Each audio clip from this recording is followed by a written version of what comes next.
everlasting thirst.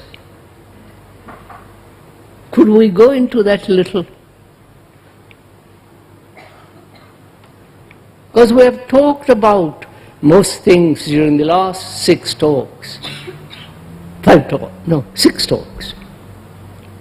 We have talked about fear, thinking together. We've talked about sorrow, pleasure, and we also talked about intelligence and love and compassion. As we pointed out, without intelligence, which we carefully went into,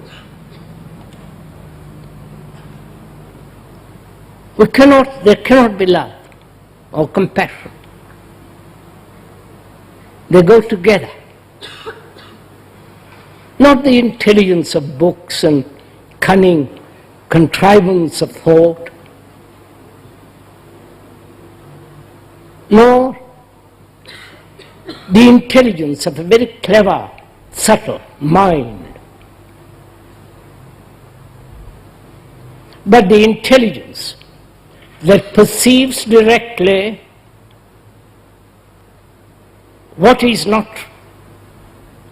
true and what is false, what is dangerous, and immediately lets it go. Such a quality of mind is intelligent. And if we could go into this morning, not only into what is it that we're all seeking, longing, and also, perhaps as we go along, find out for ourselves what is the quality of a mind being all our senses, all our reactions, all our emotions and the capacity to think very clearly, all that is the mind, the essence of which is thought. And perhaps we could talk over together what is the nature of meditation. And if there is anything in life, in our daily existence, not only material activities and material possessions, money, sex, sensations, but also beyond all that, if there is something really sacred, not put together by thought, not the images that thought has created in various forms, in various cathedrals, temples, and so on, but actually for ourselves find out, perhaps through meditation, being free of all illusion and deceit and thinking very honestly, if there is something that is really sacred, which is the movement of meditation. So first, let us inquire, if we may, think together, what is it that we are hungering after?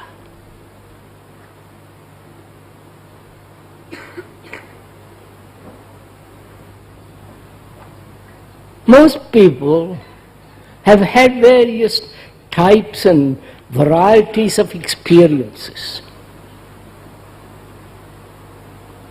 Not only sensual experiences, but incidents that have brought about various emotional, sensational and romantic movements,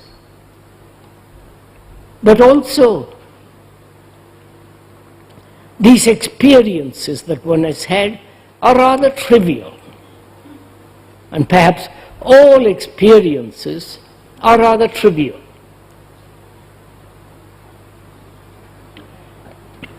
And when we begin to inquire what it is that we are all seeking, wanting, longing, is it a superficial, mere sensory, or something which desire seeks, which must obviously be rather superficial? And can we, in thinking over together, move from the superficiality to a more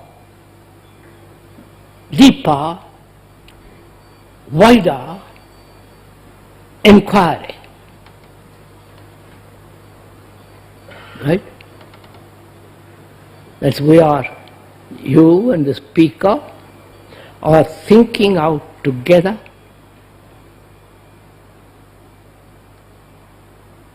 If all our longings are merely superficial,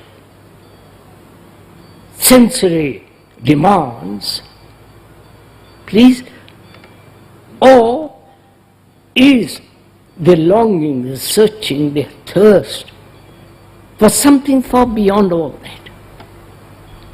You understand my question?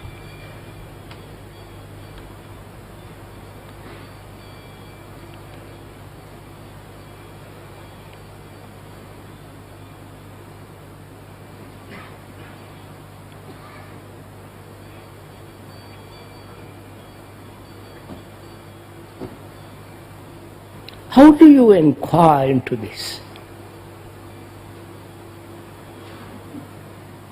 When you are put this question, whether your inquiry, your longing is merely superficial, such as wanting more money, better relationship, trying to fulfill, trying to become happy, trying to, superficially, on the surface, how do you inquire into that? Through analysis? Analysis is still the same movement of thought. Looking back.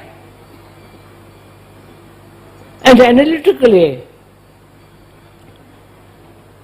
thought examining itself and its accidents, its experiences, its examination will still be limited. Because thought is limited. That's clear. But that's the only instrument we have. And so we keep on repeating, using the same instrument, knowing that it's limited, and knowing that it cannot solve the problem, or have the capacity to inquire very deeply, and yet we keep on doing this. Right? We never realize, I think, that this instrument, however blunt, however used up, cannot solve the problem, and therefore put it aside. We don't seem to be capable of doing that.